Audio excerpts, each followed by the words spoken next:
नमस्कार। कान्तिपुर समाचारमा आज सरकार र आन्दोलनरत शिक्षकबीच सिंहदरबारमा छलफल।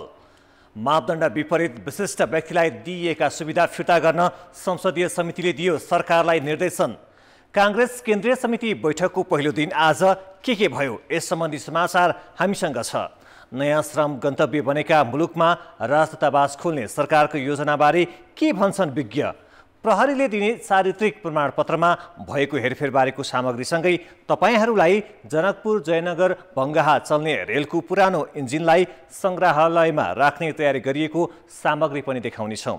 देश बाहिरका प्रसङ्गमा रुस युक्रेन बीच आक्रमण र प्रत्याक्रमण तीव्र र खेलकुदमा साफ अन्डर-19 च्याम्पियनसिपको अपडेट। सुरु गरौँ आजका मुख्य समाचार। शिक्षकहरू आन्दोलनमा उत्रिएपछि देशभरका सामुदायिक विद्यालयमा पठन पाठन ठप्प। राजधानीको यातायात दिनभर अस्तव्यस्त। शिक्षकका माग संविधानको मर्म विपरीत भएको संघीयताविदको आरोप। प्रधानमन्त्री दाहालले आज संयुक्त राष्ट्रसङ्घ महासभालाई सम्बोधन गर्दै शान्ति प्रक्रियाको बाँकी कामबारे जानकारी दिने। संक्रमणकालीन न्याय सम्बन्धी विषयमा अन्तर्राष्ट्रिय सद्भाव खोजिने। 12 वर्षभित्र 28,500 मेगावाट बिजुली उत्पादन गर्ने ऊर्जा मन्त्रालयको महत्वाकांक्षी कार्ययोजना। 15,000 मेगावाट निर्यातको रणनीति। $46 अर्ब लगानी आवश्यक। भारत र क्यानाडा बीचको सम्बन्धमा थप तनाव। क्यानाडेली नागरिकलाई भिजामा रोक। सतर्क रहन आफ्ना नागरिकलाई भारतको आग्रह। र अन्डर-19 साफ च्याम्पियनसिपमा नेपालको खराब सुरुवात। पाकिस्तानसँग 1-0 गोलले स्तब्ध। उद्घाटन खेलमा भारतले बङ्गलादेशलाई 3-0 हरायो। विद्यालय बन्द गरेर आन्दोलनमा उत्रेका शिक्षकहरूले आज पनि प्रदर्शन गरेका छन्। शिक्षकहरू काठमाडौँ केन्द्रित आन्दोलनमा जुटेपछि देशभरका अधिकांश सामुदायिक विद्यालयमा पठन पाठन हुन सकेन। शिक्षकहरूले आज माइतीघर मण्डलादेखि नयाँ बानेश्वरसम्म प्रदर्शन गरेका हुन्। प्रदर्शनका क्रममा बानेश्वर क्षेत्रमा प्रहरी र शिक्षक बीच धकेलाधकेल भएको छ। शिक्षकहरू निषेधित क्षेत्रमा प्रवेश गर्न खोजेपछि सुरक्षाकर्मीले रोक्दा धकेलाधकेल भएको हो। नेपाल शिक्षक महासङ्घको अगुवाईमा शिक्षा विधेयक विरुद्ध आन्दोलनमा उत्रिएका शिक्षकहरूले माग पूरा नभएसम्म आन्दोलन नरोक्ने चेतावनी दिएका छन्। शिक्षकको बढुवाको कुरा, शिक्षकको सरुवाको कुरा, शिक्षकलाई कारबाही वा बर्खास्तीको कुरा पनि स्थानीय तहमा मात्रै केन्द्रीकृत गर्दा आज हामीले निर्माण गरेका स्थानीय तहहरू त्यति धेरै सबल भइसकेका छैनन्, जसले सबै ठाउँमा, म सबै स्थानीय तहलाई त भन्दिनँ, सबै स्थानीय तहहरूले यो शिक्षकको सरुवा बढुवा जस्ता चिजहरू गर्दा अथवा कारबाहीका कुराहरू गर्दाखेरिमा राजनीतिक पूर्वाग्रह नराख्ला अथवा शिक्षकहरूप्रति अपमानित हुने व्यवहार नगर्ला भन्ने कुराको आशंका निवारण भइसकेको छैन। विद्यालय नै बन्द गर्ने, हामीले चाहिँ पठन पाठनलाई नै ह्याम्पर गर्ने हाम्रो उद्देश्य होइन। हामीले के भनेको छ भने हामीले यो क्षतिपूर्ति हामी कुनै बेला हैन, जस्तो दसैँको बिदाको बेलामा, जाडो बिदाको बेलामा, बर्खा बिदाको बेलामा हामीले आज भएको क्षतिपूर्ति हामी विद्यार्थीहरूलाई हामी क्लास लिन्छौँ, हामी पढाउँछौँ। हामीले त्यसरी लापरवाही गरेर हामीले आन्दोलन गर्न हामी आएका छैनौँ। सुरुमा गाउँपालिकामा धरना कार्यक्रम, त्यस पछाडि जिल्ला समन्वय समितिमा धरना कार्यक्रम अनि सामाजिक विकास मन्त्रालयमा पनि हामी धरना कार्यक्रम राखेका थियौँ। त्यो धरना कार्यक्रमको प्रमुख उद्देश्य थियो सरकारलाई चाहिँ सन्देश जाओस् र सरकारले चाहिँ हाम्रा माग मुद्दाहरूलाई तपाईँको यो वार्ताकै माध्यमबाट पुरा गरोस्, संशोधन गरोस् भन्ने उद्देश्यले नै हामी त्यो यो गरेको सन्देश दिएका हौँ। तर सरकारले चाहिँ सुनि नदिएको कारणले गर्दाखेरि हामी बाध्यतावश चाहिँ सडक आन्दोलनमा चाहिँ हुमिनु परेको छ। आन्दोलनका कारण दिनभर माइतीघर नयाँ बानेश्वर क्षेत्रको यातायात अस्तव्यस्त बनेको थियो। वार्तामा आउन सरकारले गरेको आग्रह शिक्षकहरूले अस्वीकार गरेका थिए। आफ्ना माग संसदले नै सम्बोधन गर्नुपर्ने उनीहरूको माग छ। यता विद्यालय नै बन्द गरेर शिक्षकहरू आन्दोलनमा उत्रिएपछि राष्ट्रिय मानवाधिकार आयोगले विज्ञप्ति निकालेर आपत्ति जनाएको छ। आयोगले विद्यार्थीको पढ्न पाउने अधिकार वञ्चित गर्न नहुने भन्दै वार्ता र संवाद मार्फत समस्याको हल गर्न भनेको छ। आन्दोलनरत शिक्षकका प्रतिनिधि र सरकारबीच गृह मन्त्रालयमा छलफल सुरु भएको छ। छलफलमा सरकारका तर्फबाट उपप्रधान तथा गृहमन्त्री नारायण काजी श्रेष्ठ, शिक्षा मन्त्री अशोक राई, अर्थमन्त्री प्रकाश शरण महत, कानुन मन्त्री धनराज गुरुङ र सञ्चार मन्त्री रेखा शर्मा सहभागी छन्। आन्दोलनरत शिक्षकका तर्फबाट शिक्षक महासङ्घ र विभिन्न शिक्षक संगठनका प्रतिनिधि छन्। यसै विषयमा थप जानकारी दिन सहकर्मी प्रकाश बम सिंहदरबारबाट प्रत्यक्ष सम्पर्कमा छन्। प्रकाश, अहिले 5 जना मन्त्रीसहित शिक्षकका प्रतिनिधि छलफलमा बसेका छन्। उहाँहरू बीच के कुरा भइरहेको छ, कुनै जानकारी आएको छ? अनिता, आन्दोलनरत शिक्षकका प्रतिनिधि र सरकारका बीच छलफल भएको थियो। 7 बजेबाट छलफल सुरु भएको थियो, जसमा सरकारका उप प्रधानमन्त्री एवं गृहमन्त्री नारायण काजी श्रेष्ठ, अर्थमन्त्री प्रकाश रमत, त्यसरी कानुन मन्त्री, सरकारका प्रवक्ता र शिक्षा मन्त्री सहित शिक्षकका तर्फबाट शिक्षक महासङ्घका महासचिव र अध्यक्ष सहित 5 जना लगायत सरकारका प्रतिनिधि बीच चाहिँ छलफल सुरु भएको थियो। छलफल भर्खरै सकिएको जानकारी हामीले पाएका छौँ भने अहिले छलफलबाट बाहिरिने क्रम जारी छ। हामीले बाँकी सूचना लिन सकेका छैनौँ। योभन्दा अगाडि हामीले शिक्षकका तर्फबाटका प्रतिनिधि र सरकारका तर्फबाट मन्त्रीसँग अनौपचारिक रूपमा चाहिँ केही कुराहरू सोधेका थियौँ, जस अन्तर्गत शिक्षकका प्रतिनिधिहरूले चाहिँ जसरी 18वटा माग राखेर आन्दोलन छन्, ती मागहरू यथाशीघ्र माग सम्बोधन गर्नुपर्ने, अर्थात् आगामी संसद बैठकमा चाहिँ शिक्षा विधेयक जुन शिक्षा विधेयक बनेको छ त्यो शिक्षा विधेयकका लागि संशोधनको प्रस्ताव लैजानुपर्ने, ती मागहरू पुरा गर्नका लागि त्यो प्रस्ताव लिएपछि चाहिँ यो आन्दोलनका बारेमा सोच्न सकिने र प्रधानमन्त्री अहिले तत्काल देशमा नभएको विषयमा नभएका कारण पनि केही समस्या आएको बताएका थिए भने त्यसै गरी सरकारका तर्फबाट मन्त्रीसँग हामीले अनौपचारिक कुरा गर्दाखेरि चाहिँ जो नेपालको संविधानको धारा 57, 121, 126 अन्तर्गतको अनुसूची 8ले चाहिँ माध्यमिक शिक्षाको तहलाई चाहिँ माध्यमिकसम्मको शिक्षालाई स्थानीय तहको कार्यसूचीभित्र राखेका कारण, स्थानीय तहको अधिकार सूचीमा राखेका कारण, शिक्षकले त्यो माग पहिल्यै नम्बरमा राखेका कारण पनि यो संविधान संशोधनको विषय भएका कारण अलिक पेचिलो छ भन्ने खालका हामीलाई चाहिँ उहाँले भन्नुभएको थियो। यो पेचिलो छ, हामी चाहिँ जसरी वार्ताको माध्यमबाट यो समाधान त गर्छौँ, तर ती मागहरू पेचिलो छन् र यो छलफल चाहिँ यसरी हामी आज अगाडि बढाउँछौँ भन्नुभएको थियो। बैठक सकिसकेको जानकारी मैले प्राप्त गरेको छु। बैठकबाट बाहिर निस्किने क्रम जारी छ। अब बाँकी भित्रबाट आएका प्रतिनिधिले बोलिसकेपछि हामी बाँकी जानकारी दिनेछौँ। अनिता, हस्, धन्यवाद प्रकाश। उनी थिए संवाददाता प्रकाश बम सरकार र शिक्षक महासङ्घ बीच भएको वार्ताबारे हामीलाई जानकारी गराउँदै। सरकारी विद्यालयका शिक्षक पढाइ नै बन्द गरेर सोमबारदेखि सडकमा छन्। काठमाडौँको यातायात नै तहस नहस हुने गरी शिक्षकहरू किन उत्रिए सडकमा? के उनीहरूले भने जस्तै प्रस्तावित शिक्षा विधेयकले शिक्षकको अधिकार कुण्ठित गर्न लागेकै हो त? संसदमा छलफलै हुन नपाई सडकमा किन भइरहेको छ प्रदर्शन? नेपालको संविधानको धारा 57ले 3 तहका एकल र साझा अधिकारको प्रबन्ध गरेको छ। अनुसूची 8ले माध्यमिक शिक्षालाई स्थानीय तहको एकल अधिकार मानेको छ। अनुसूची 9ले शिक्षालाई सङ्घ र स्थानीय तहको साझा अधिकार भनेको छ। यो अधिकारको व्याख्यामा सङ्घ, स्थानीय सरकार र आन्दोलनरत शिक्षक बीच मत बाजिएको छ। यही विवाद अहिले सडकमा प्रकट भएको हो। यिनीहरूले स्थानीय पाठ्यक्रम निर्माण गर्न सकिरहेका छैनन्। एउटा विज्ञता त्यहाँ छैन।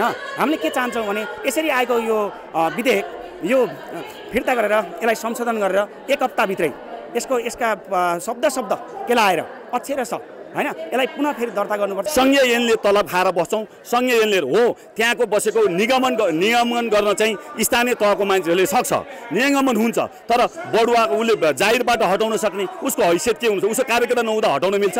आन्दोलनरत नेपाल शिक्षक महासङ्घका 17वटा माग छन्।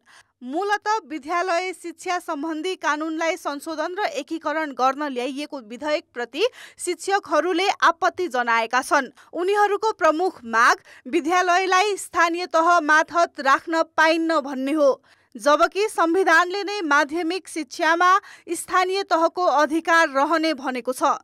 संविधानले नै दिएको माध्यमिक शिक्षाको अधिकारलाई नमान्ने शिक्षकहरूको माग संविधानकै प्रतिकूल देखिएको छ। कसिलो बलियो हुनुपर्छ भन्छ क्या संहितामा।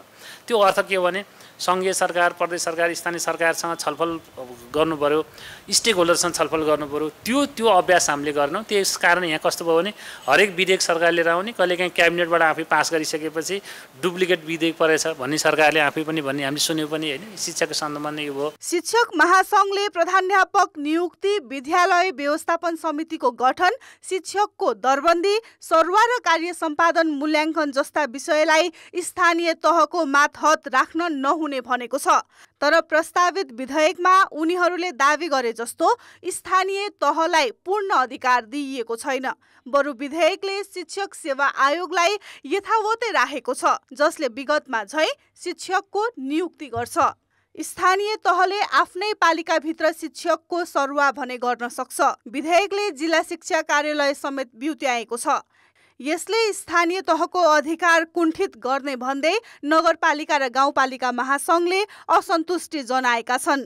तर शिक्षक र स्थानीय तह दुवैतर्फको विरोधका बावजुद सरकार भने विधेयक पारित गर्ने पक्षमा छ। कयौं कुराहरू चाहिँ ऐनको अलिकति बुझाइ, यो त जुन विधेयकका व्यवस्थाहरू छन् त्यसको बुझाइमा पनि समस्याहरू छन्। अब केही कुराहरू चाहिँ उहाँहरूले उठाउनु भएको विषयवस्तुहरूलाई चाहिँ मिलाउनु पर्ने पनि छन्।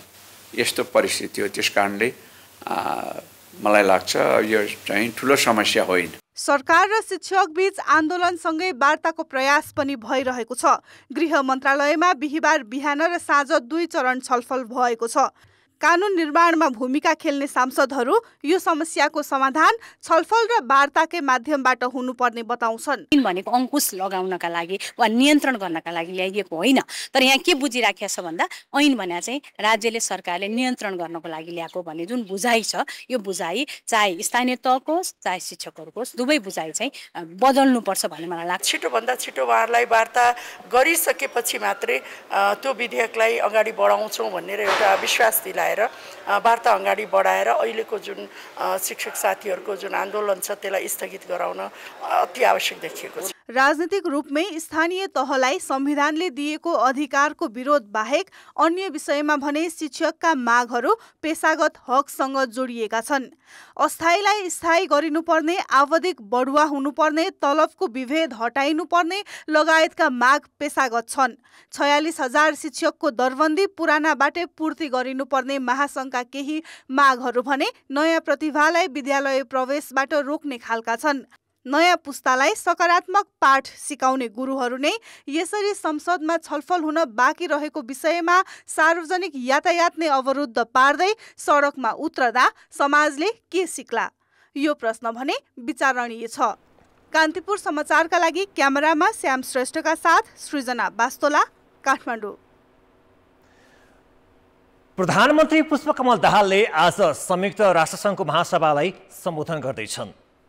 महासभा सुरु भएको चौथो दिन नेपालका तर्फबाट प्रधानमन्त्री दाहालले नेपाली समयअनुसार आज राति सम्बोधन गर्नेछन्। दाहालले महासभामा नेपालको शान्ति प्रक्रियाको बाँकी काम र राजनैतिक उपलब्धिबारे विश्व समुदायलाई जानकारी गराउनेछन्। त्यसैगरी दाहालले शान्ति प्रक्रिया अन्तर्गत पूरा हुन बाँकी रहेको सङ्क्रमणकालीन न्याय सम्बन्धी विषयमा अन्तर्राष्ट्रिय समुदायको सद्भाव लिने प्रयास समेत गर्नेछन्। दिगो विकासका लक्ष्य प्राप्तिका लागि स्रोत जुटाउने र जलवायु परिवर्तनका कारण नेपालले भोग्नु परेको समस्याबारे विश्व समुदायलाई जानकारी गराउने तयारी रहेको प्रधानमन्त्रीको सचिवालयले जनाएको छ। यसैगरी कार्बन उत्सर्जनबाट नेपालमा परेको असरबारे पनि सभालाई जानकारी गराउने तयारी प्रधानमन्त्रीले गरेका छन्।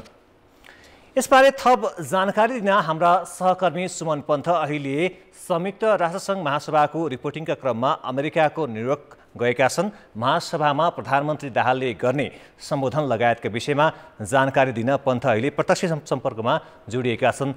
सुमन, प्रधानमन्त्री पुष्पकमल दाहालले आज केही बेरमा संयुक्त राष्ट्रसङ्घको महासभालाई सम्बोधन गर्दैछन्।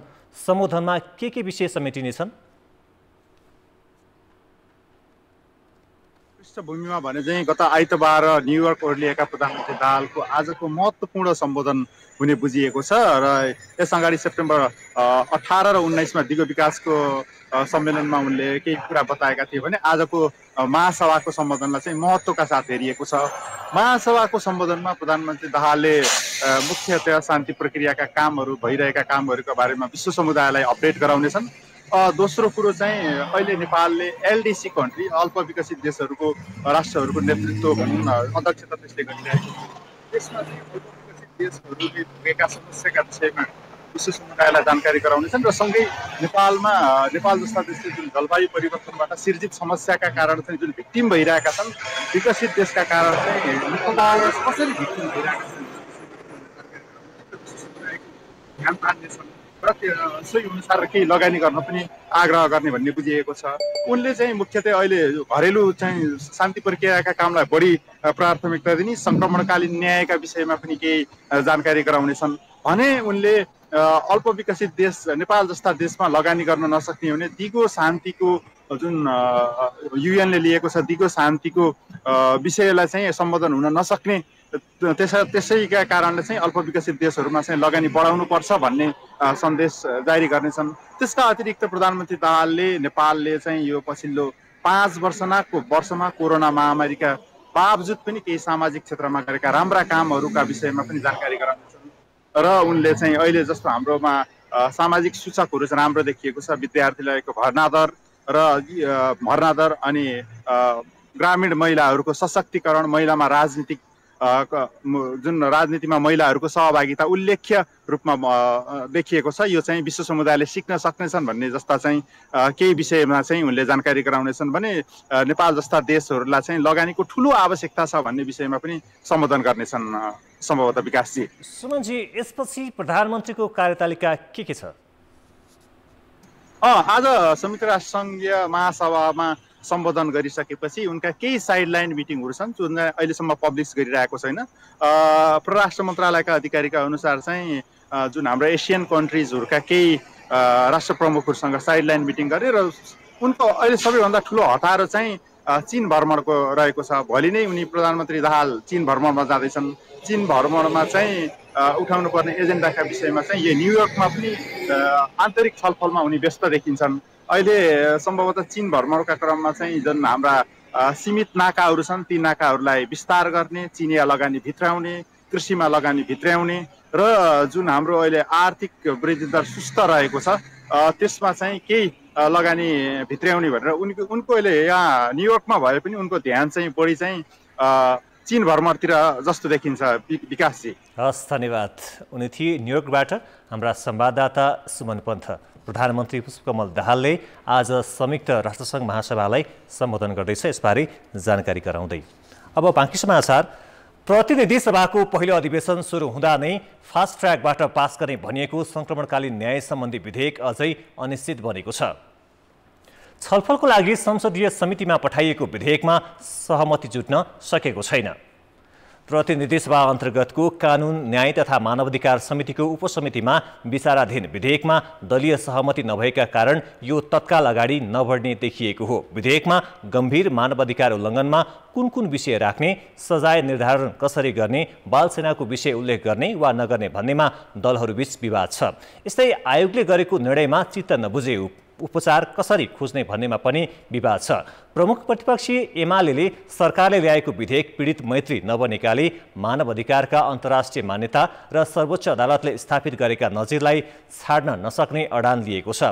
उता उपसमितिले अहिलेसम्म सरकारवालासँग छलफल गरे पनि शीर्ष नेतृत्वमै सहमति नभएसम्म विवाद टुङ्गिने सम्भावना कम रहेको जनाएको छ।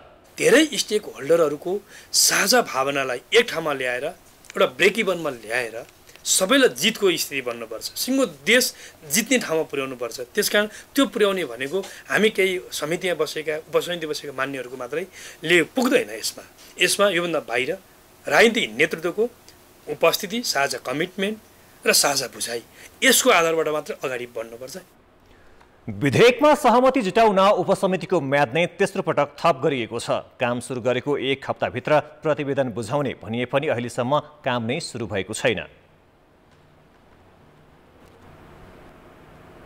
संसदको राज्य व्यवस्था तथा सुशासन समितिले मापदण्ड विपरीत विशिष्ट व्यक्तिलाई दिइएको सुविधा फिर्ता गर्न सरकारलाई निर्देशन दिएको छ। सिंहदरबारमा आज बसेको समितिको बैठकले सुरक्षा अधिकारी, सवारी चालक र घरेलु कामदारका रूपमा रहेकालाई 15 दिनभित्र फिर्ता गरी त्यसको जानकारी दिन निर्देशन दिएको हो। समितिले नेपाल प्रहरी र सशस्त्र प्रहरी बलका मात्रै 700 भन्दा बढी जनशक्ति विशिष्ट व्यक्तिले निजी रूपमा प्रयोग गर्दै आएको जानकारी आएको जनाएको छ। विशिष्ट व्यक्तिका घरमा भान्सेका रूपमा 91 जना र चालक तथा व्यक्तिगत सुरक्षाकर्मीका रूपमा 591 जना नेपाल प्रहरी र सशस्त्र प्रहरीको जनशक्ति प्रयोग हुँदै आएको दावी समितिले गरेको छ। त्यसैगरी समितिले बहालवाला मन्त्री तथा पदाधिकारीहरूले कानुनले तोकेको भन्दा बढी सवारी साधन प्रयोग गरेको पाइएको भन्दै फिर्ता गर्न भनेको छ। आज हामी नियमअनुसार भिभिआइपी र भिआइपीहरूलाई प्राप्त हुने सुविधा बाहेकका अन्यलाई मापदण्ड विपरीत उपलब्ध गराइएका पिएसओ सवारी चालक र भान्सेहरू कुल कति छन् र मापदण्ड विपरीत उपलब्ध गराइएका पिएसओ सवारी चालक र भान्सेहरू 15 दिनभित्र फिर्ता गरी आफ्नो दरबन्दी भएका ठाउँमा पठाउन सम्बन्धित नेपाल सरकारलाई, प्रधानमन्त्री, मन्त्री परिषद कार्यालयलाई, गृह मन्त्रालयलाई निर्देशन दिने निर्णय गरियो। समितिले अत्यावश्यक सेवाका कार्यालयहरू सार्वजनिक बिदाका दिन पनि खोल्ने सरकारको निर्णय कार्यान्वयन नभएको भन्दै ध्यान आकर्षण गराएको छ। बैठकमा गृहमन्त्री नारायण काजी श्रेष्ठले प्रहरी सरुवा बढुवामा हुने चलखेल शून्यमा झारिएको दावी गरे। म कसैलाई पहिला यस्तो भएको थियो भनेर आरोपित गर्न चाहन्न, तर सुन्नमा आएको कुरा अवांछित चलखेल हुने गर्थ्यो। बढुवामा, पदस्थापनमा, सरुवामा त्यो शून्यमा झारिएको छ। यो चाहिँ म दावी गर्छु, ग्यारेन्टी छ। बैठकमा प्रहरी महानिरीक्षक बसन्त कुँवरले वित्तीय अपराध ब्युरो स्थापना गर्नुपर्ने बताए। उनले पछिल्लो समय नेपाल प्रहरीमा पर्ने उजुरीमध्ये 25% वित्तीय अपराधसँग सम्बन्धित रहेको जानकारी दिए। अहिलेको सन्दर्भमा सबभन्दा बढी इस्यु भनेको आर्थिक क्षेत्रको इस्यु छ। वित्तीय समस्यासँग, सहकारीसँग र यसैसँग जोडिएका समस्याहरू छन्। करिब 25% मुद्दाहरू, इस्युहरू, चाहे त्यो मुद्दा दर्ता क्रममा जाला, चाहे त्यो ठाडो उजुरीको रूपमा होला, यी समस्याले गर्दाखेरि हामीलाई समस्या आएको छ र हामीले भनि पनि रहेछौँ यसको लागि छुट्टै किसिमको यो वित्तीय अपराधले सम्बोधन गर्ने गरी वित्तीय अनुसन्धान ब्युरो इस्टाब्लिस हुनुपर्छ भन्ने हिसाबले पनि हामीले पहल सुरु गरेका छौँ। समितिले समसामयिक विषयमा छलफल गर्ने भन्दै गृहमन्त्री र प्रहरी महानिरीक्षक लगायतलाई बोलाएको थियो। अब जनमतको अन्तिम परिणाम। जनमतमा हिजो हाम्रो प्रश्न थियो, विद्यालय बन्द गरेर शिक्षकहरू नै आन्दोलनमा उत्रनुलाई के भन्ने? ए शिक्षामा राजनीति, बी विश्वासको सङ्कट र सी अधिकारको खोजी। जनमतको अन्तिम परिणाम यस्तो छ, ए शिक्षामा राजनीतिमा 68%, बी विश्वासको सङ्कटमा 9% र सी अधिकारको खोजीमा 23% मत प्राप्त भएको छ। अब आजको प्रश्न। जनमत उच्च पदस्थले मापदण्ड विपरीत सेवा सुविधा लिने प्रवृत्ति किन नरोकिएको होला? ए हेपाहा प्रवृत्ति, बी नियामकको कमजोरी र सी कानुनी अस्पष्टता।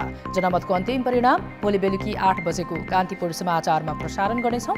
कृपया NEWS न्युज स्पेस AB वा C टाइप गरी 34001 मा SMS गरी आफ्नो मत व्यक्त गर्नुहोला। समाचार अझै बाँकी छन्। गत माघ 1 गते पोखरामा भएको यति एयरको ATR 72 विमान दुर्घटना मानवीय त्रुटिका कारण भएको निष्कर्ष दुर्घटनाको अनुसन्धान गर्न गठित जाँच आयोगले निकालेको छ। दुर्घटनाको अनुसन्धान गर्न पूर्व सचिव नागेश्वर प्रसाद घिमिरेको संयोजकत्वमा गठित आयोगले आज संस्कृति, पर्यटन तथा नागरिक उड्डयन मन्त्रालयलाई प्रतिवेदन बुझाएको छ। दुर्घटनाको विस्तृत कारण अहिले नै खुलाउन नमिल्ने भए पनि मानवीय त्रुटिका कारण दुर्घटना भएको आधार खुलेको आयोगका सदस्य सचिव बुद्धिसागर लामिछानेले बताए। अन्तर्राष्ट्रिय नागरिक उड्डयन संगठनको मापदण्ड बमोजिम प्रतिवेदन आइकाओ, जहाज निर्माण भएको देश फ्रान्स र इन्जिन बनेको देश क्यानाडा पनि पठाइनेछ। त्यसपछि मात्रै प्रतिवेदन सार्वजनिक हुने जनाइएको छ। कांग्रेस केन्द्रीय समिति बैठकमा प्रदेश सभापतिहरूले प्रदेशलाई अधिकार नदिएको भन्दै असन्तुष्टि जनाएका छन्। आज सुरु भएको केन्द्रीय समिति बैठकमा प्रदेश सभापतिहरूले प्रदेश सरकार गठनमा केन्द्रले ठाडो हस्तक्षेप गरेको गुनासो गरे। प्रदेशमा क्रियाशील सदस्यता वितरण गर्ने अधिकारमा केन्द्रबाट हस्तक्षेप नगर्न उनीहरूको माग छ।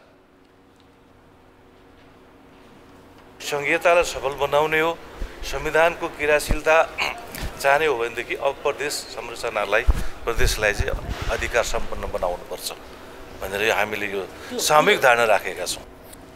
बैठकमा 7 प्रदेशका सभापतिहरूले संयुक्त सुझाव पेश गरेका थिए। लुम्बिनी प्रदेशका सभापति अमरसिंह पुन मगरले विधान विपरीत तल्लो तहमा पराजितहरूलाई केन्द्रीय समितिमा मनोनित गरिएको भन्दै असन्तुष्टि जनाए। सभापति शेरबहादुर देउवाले आजै 8 जना चन्द्र भण्डारी, मानबहादुर विश्वकर्मा, अर्जुन प्रसाद जोशी, शिवप्रसाद हुमागाई, किरणराज शर्मा पौडेल, भरत कुमार शाह, शारदा पौडेल र अनिल कुमार रुङ्गटालाई केन्द्रीय सदस्यमा मनोनित गरेका थिए। बैठकमा महामन्त्री गगन थापाले सरकारको काम कारबाही, मङ्सिरमा हुने महासमिति बैठक लगायत एजेन्डा पेश गरेका छन्। आजको बैठकमा उपसभापति पूर्णबहादुर खड्काले शिक्षा विधेयक र शिक्षक महासङ्घसँग भएको संवादबारे जानकारी गराए। त्यस्तै केन्द्रीय सदस्यहरू विमलेन्द्र निधि, नयनसिंह महर, कल्याण कुमार गुरुङ र प्रतिमा गौतमले आफ्नो धारणा राखेका छन्। र लोकतन्त्रमाथि चुनौती आएको स्थितिमा काङ्ग्रेस एक ठाउँ उभिनुपर्छ। उभिनै नसक्ने स्थिति र आफ्नै मनभरिमा जाने यात्रा हो भने अरू बाँकी जो सुधार र यो वस्तुस्थितिलाई बुझ्नेछन् उनीहरू एक ठाउँ हुनुपर्छ। बैठक भोलि बिहान 11 बजे पुनः बस्नेछ। सरकारले सञ्चालनमा ल्याएको सूर्य विनायक रत्न पार्क द्रुत बस सेवा पहिलो दिन नै व्यवस्थित हुन सकेन।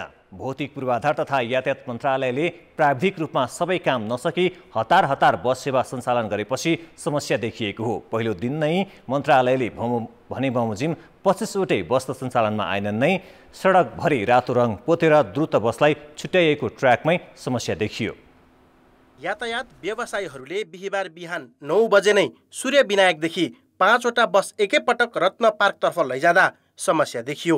अर्कोतिर कुन लेनमा कुन बस चलाउने भन्नेबारे चालकलाई थाहा नहुँदा सडकमा भद्रगोल अवस्था सृजना भयो। द्रुत बस सेवाका लागि मात्रै सडक विभागले सडकमा रातो चिन्ह लगाएको थियो, जबकि बिहान 2 घण्टा र साँझ 2 घण्टा अन्य बस र निजी सवारी साधन यो लेनमा प्रवेश नगराउने भनिए पनि नियम पालना भएन। पूर्वाधारको काम सडक विभागले नसक्दा चालक झुकिएको यातायात व्यवस्था विभागले जनाएको छ। 9 बजेदेखि 11 बजेसम्मको बिचमा 25वटा बसहरू यो ट्र्याकमा कुदाउँछौँ भनेर भनेका थियौँ। उहाँहरूले चाहिँ 5वटा जति बसहरू ठ्याक्कै टाइममै 9 बजे नै सूर्य विनायकमा निकाल्नुभयो। त्यति बेला चाहिँ यात्रुहरूको असाध्यै रेस्पोन्स भयो र भटाभटी बसहरू भरिएपछि ती बसहरू तुरुन्तै नै छुटे। सडक विभागले भने योजना अनुसार नै काम सकेको दावी गरेको छ। उसले सडकमा सवारी साधन व्यवस्थापनको जिम्मेवारी यातायात व्यवस्था विभाग र ट्राफिक प्रहरीको रहेको जनाएको छ। सडकमा रातो रङ प्रयोग गरिएको बारे विभागले विज्ञहरूको सुझाव अनुसार भनेको छ। यो चाहिँ अब ट्राफिक व्यवस्थापनको पाटो पर्यो।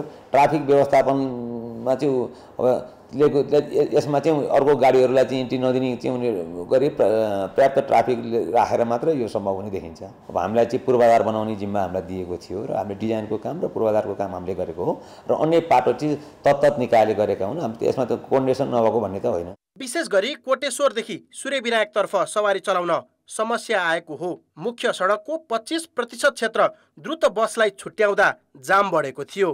पक्कै पनि कुनै पनि नयाँ कुरा आउँदाखेरि त्यसमा विभिन्न कुराहरू जानकारी नहुन पनि सक्छ, असहजता आउन सक्छ। तर यसलाई सहज बनाउनको लागि प्रयास भइरहेको छ। हाम्रो सबै निकायहरूको समन्वयात्मक छलफल, समन्वयात्मक पहलले चाहिँ यसलाई चाहिँ कसरी सहज, सजिलो र व्यवस्थित गर्न सकिन्छ त्यसमा चाहिँ हामी लागेका छौँ। भक्तपुरको सूर्य विनायकदेखि रत्नपार्कसम्मको दूरी 14 किलोमिटर हो। सरकारले ल्याएको योजना व्यवस्थित गर्न सके केही हदसम्म यात्रुलाई सहज त हुने थियो, तर सरकारी निकाय बीच नै समन्वय नहुँदा दीर्घकालसम्म द्रुत बस सेवा सञ्चालनमा आउन कठिन देखिएको छ। कान्तिपुर समाचारका लागि क्यामेरामा रूपक कोइरालाका साथमा विकास आचार्य, काठमाडौँ। फौजदारी मुद्दामा 1 वर्ष वा त्यसभन्दा कम सजाय पाएका व्यक्तिको कसुर प्रहरीले दिने चारित्रिक प्रमाणपत्रमा उल्लेख नहुने भएको छ। सरकारले निर्देशिका मार्फत 1 वर्षभन्दा कमको कसुरको विवरण प्रहरी प्रमाणपत्रमा उल्लेख नगर्ने प्रावधान ल्याएको हो। फौजदारी अभियोगमा 1 वर्षभन्दा बढी सजाय पाएका व्यक्तिको भने कसुर उल्लेख हुनेछ। अपराध सम्बन्धी अभिलेखलाई व्यवस्थित गर्न तथा त्यही अभिलेखका आधारमा प्रहरीले चारित्रिक प्रमाणपत्र वितरण गर्न सरकारले निर्देशिका जारी गरेको हो। सामान्य कसुरमा सजाय पाएका व्यक्ति वैदेशिक रोजगारमा जाँदा प्रहरी चारित्रिक प्रमाणपत्रमा कसुर उल्लेख भएपछि समस्या भएको गुनासो आएपछि निर्देशिका नै संशोधन गरिएको गृह मन्त्रालयले जनाएको छ। नेपाल प्रहरीले विभिन्न प्रयोजनका लागि चारित्रिक प्रमाणपत्र उपलब्ध गराउँदै आएको छ। वैदेशिक रोजगारमा जान चाहने व्यक्तिका लागि प्रहरीले जारी गर्ने चारित्रिक प्रमाणपत्र अनिवार्य पेश गर्नुपर्ने व्यवस्था छ। फौजदारी अभियोगमा सरकारले मुद्दा फिर्ता लिएका एउटा तहको अदालतबाट सफाई पाएपछि पुनरावेदनमा मुद्दा विचाराधीन रहेको अवस्था पनि चारित्रिक प्रमाणपत्रमा उल्लेख हुने छैन। आवेदन दिएको 5 दिनभित्र प्रमाणपत्र उपलब्ध गराउनुपर्ने गरी समय नै तोकिएको छ। समाचार अझै बाँकी छन्। अर्थ र विकास। ऊर्जा मन्त्रालयले 12 वर्षको महत्वाकांक्षी ऊर्जा विकास मार्गचित्र तथा कार्ययोजना तयार पारेको छ। सन् 2035 सम्म देशमा जलविद्युत परियोजना निर्माण, त्यसको व्यापार र आन्तरिक खपत कसरी बढाउने भनेर मन्त्रालयले कार्ययोजना बनाएको हो। सो अवधिमा 28,500 मेगावाट जडित क्षमता पुर्याउने लक्ष्य लिएको छ। हाल सञ्चालनमा रहेका आयोजना 2500 मेगावाट बराबर क्षमताका छन्। यस्तै 15,000 मेगावाट बिजुली अन्य मुलुकमा निर्यात गर्ने लक्ष्य लिएको छ। यसका लागि कुल $46 अर्ब बराबरको लगानी यस क्षेत्रमा हुनुपर्नेछ। यसमध्ये नेपालबाट $42.3 अर्ब लगानी हुनुपर्नेछ। अहिलेसम्म $2.6 अर्ब लगानी भइसकेको छ भने बाँकी $39.7 लगानी थप गर्नुपर्ने रिपोर्टमा भनिएको छ। यस अवधिमा हुने विद्युत प्राधिकरणको 10 खर्ब आम्दानी ऊर्जा क्षेत्रमा लगाइने मन्त्रालयको भनाइ छ। हामीले विभिन्न ब्याङ्कहरू मार्फत एलओसीको बारेमा पनि कुराकानी गरेका छौँ। त्यसलाई पनि हामीले राखेका छौँ। सरकारको वार्षिक बजेटको वृद्धि दरसँगै ऊर्जा क्षेत्रमा गर्ने लगानीलाई पनि हामीले त्यसमा चाहिँ आधार बनाएर हेरेका छौँ। त्यस अतिरिक्त हामीले क्लाइमेट फाइनान्सको मोबिलाइजेसनलाई पनि एउटा आधारको रूपमा हेरेका छौँ। 12 वर्षमा त एकैसाथ आउने होइन, 28,000 यो त यो क्रममा रिटर्नमा आइराखेका हुन्छ र त्यो पुनरुत्पादनमा पनि फेरि लगानी भइराखेका हुन्छ नि। आयोजना तथा प्रसारण र वितरण लाइन निर्माणका लागि जलवायु लगानी मार्फत $2 अर्ब प्राप्त हुने र सरकारले पनि बजेट मार्फत 2035 सम्म $50 करोड लगानी गर्ने मन्त्रालयको आकलन छ। त्यस्तै वैदेशिक रोजगारीमा गएकाहरू र नेपाल इन्फ्रास्ट्रक्चर ब्याङ्क र ऋण पत्र मार्फत थप $12 अर्ब जुट्ने जनाइएको छ। त्यस्तै आन्तरिक खपत बढाउन प्रति व्यक्ति विद्युत खपत 1500 युनिट पुर्याउने लक्ष्य लिएको छ। अब जनताको आवाज हामीले 7 प्रदेशमा सोधेका छौँ। जलविद्युतको क्षेत्रमा घोषित आयोजनाहरू समयमै पूरा गर्न तपाईँको के सुझाव छ?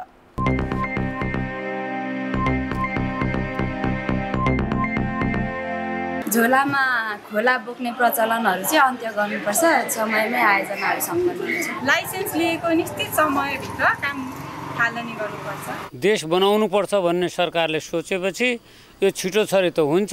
समयमै काम गर्नु सक्छु भन्नेलाई जिम्मा दिनुपर्छ। बस्ती छ भने त्यसलाई व्यवस्थित गर्नु पर्यो, उसको मुआवजा दिएर क्षतिपूर्ति दिएर भए पनि पहिले चाहिँ झन्झट अन्त्य गरेर नै ठेक्का प्रक्रियामा गयो भने काम सजिलो होला जस्तो लाग्छ। सरकारले नै यसमा चाहिँ तपाईँको कडा कदम चाल्नुपर्ने हो के अरे। बजेटहरू निकासा गर्न पर्यो अनि उसलाई बनाउन पर्यो। अब घोषणा गरेर बनाउन पर्यो, घोषणा गरेर नबनाएर भएन। योजनालाई चाहिँ प्राथमिकता दिएर त्यो काम चाहिँ अगाडि गर्नु पर्यो। आयोजनाले प्रभावित जनतासँग सहकार्य गरेर काम गर्नुपर्छ। सरकारले ध्यान दिनुपर्छ। कागजमा मात्रै हुन्छन् तर समयमा त्यसको निकासा हुँदैन, अख्तियारी आउँदैन। सरकारले चाहिँ आयोजनाहरूमा कसरी भइरहेछन् भन्ने अनुगमन गर्नुपर्ने हुन्छ। पर्याप्त बजेट निकासा गर्नु पर्यो। आयोजनाले स्थानीयको जायज मागहरू पूरा गर्नुपर्छ। पुरानो जति निकालेको छ त्यसलाई नि कन्टिन्यू गरेर पहिला त्यसलाई सम्हाल्नु पर्यो। बजारको व्यवस्थापनको लागि पनि राज्यले सहजीकरण गर्यो भने यो निर्माणाधीन आयोजनाहरूलाई छिट्टै पुरा गर्न सकिन्थ्यो। आइई रिपोर्ट अनुसार काम हुन पर्यो।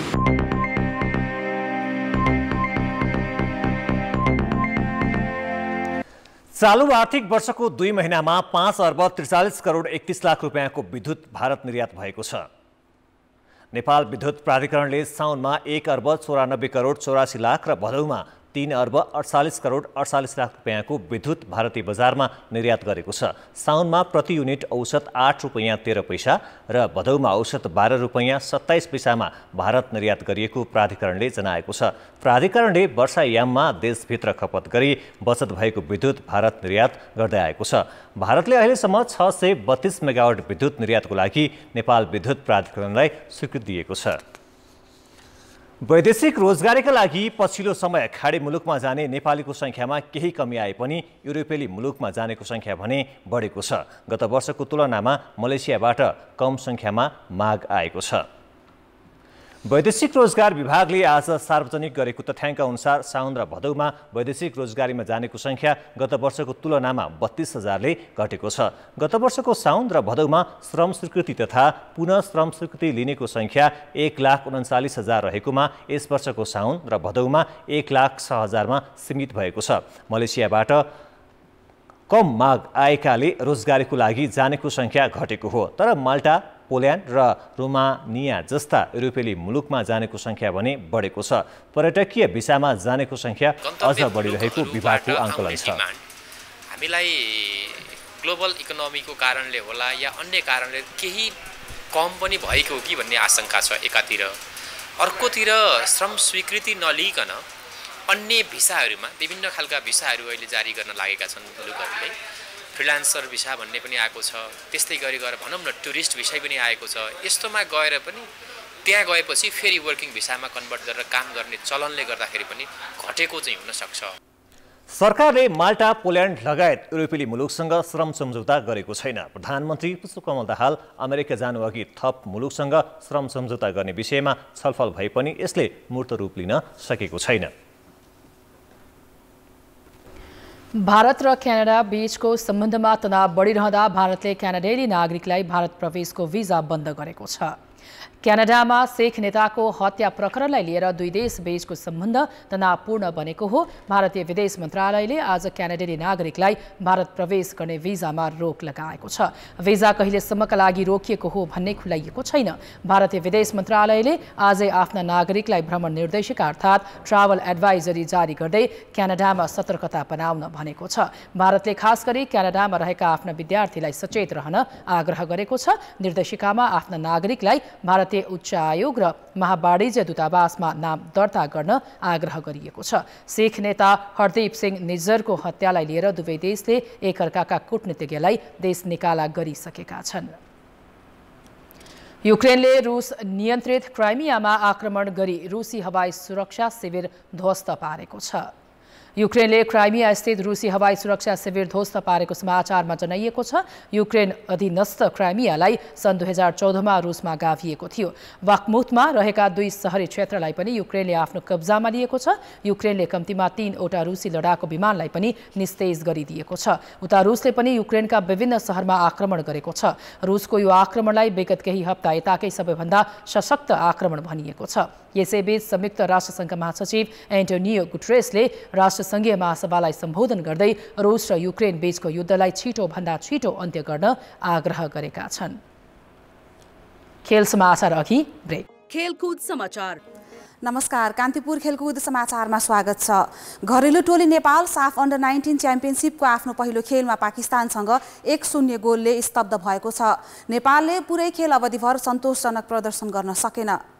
त्रिपुरेश्वर स्थित दशरथ रङ्गशालामा भएको खेलमा पाकिस्तान सुरुवातदेखि नै नेपालमाथि हावी भयो। पहिलो हाफमा पाकिस्तानले गोलका 3 अवसर गुमाउँदा नेपाल भाग्यमानी साबित भयो। 33औं मिनेटमा मोहम्मद आदिल युनिसले गोलको अवसर गुमाए। नेपाली टिमका कप्तान तथा गोलकिपर जियारत शेखले बचाएका थिए। लगत्तै 1 भर्सेस 1 मा रहेका आदिल युनिस गोल गर्न चुके। उनको प्रहार पोस्ट नजिकैबाट बाहिरिएको थियो। 40औं मिनेटमा शाहजहानले गरेको प्रहारको पनि जियारतले विफल पारे। पहिलो हाफ गोल रहित बराबरीमा सकियो। 53औं मिनेटमा नेपालका दीपक थापा मगरको हेडरले पोस्टको दिशा लिन सकेन। 77औं मिनेटमा पाकिस्तानले अग्रता लिँदा रङ्गशाला शान्त बनेको थियो। पाकिस्तानका लागि अली जफरले गोल गरेका हुन्। यही गोलले पाकिस्तानलाई 3 अङ्क दिलाएको छ। इन्जुरी समयमा नेपालले खेल बराबरी गर्ने मौका पाएको थियो। आयुष तिमसिनाको प्रहारले पोस्टको दिशा लिन सकेन। समूह ए मा नेपाल, पाकिस्तान र मालदिभ छन्। अब नेपालले दोस्रो खेल सोमबार मालदिभसँग खेल्नेछ। पाकिस्तानले शनिबार मालदिभसँग प्रतिस्पर्धा गर्नेछ।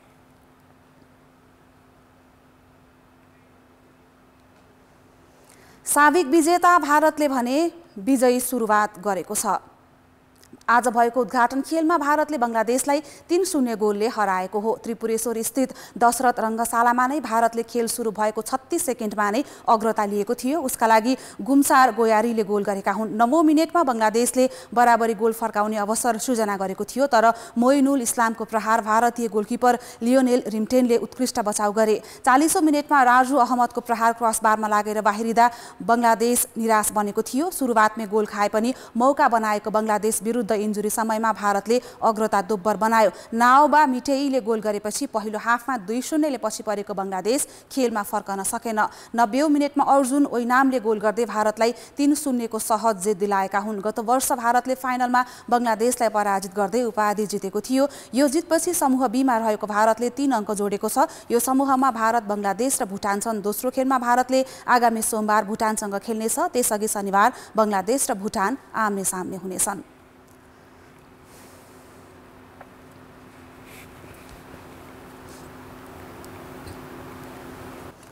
एसियन गेम्स र टी20 विश्वकप एसिया क्षेत्र छनौट अघि नेपाललाई ठूलो झड्का लागेको छ। नेपाली राष्ट्रिय क्रिकेट टिमका स्पिनर ललित राजवंशी घाइते भएका छन्।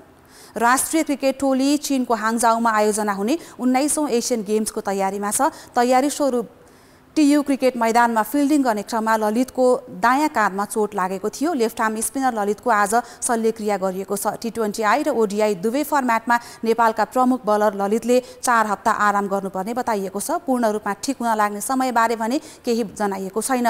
यो सँगै 24 वर्षीय ललितले चीनको हाङजाउमा हुने 19औं एसियाली खेलकुद गुमाउने भएका छन्। उनले घरेलु भूमिमा आयोजना हुने ICC टी20 विश्वकप एसिया क्षेत्र छनौट समेत गुमाउने सम्भावना उच्च बनेको छ।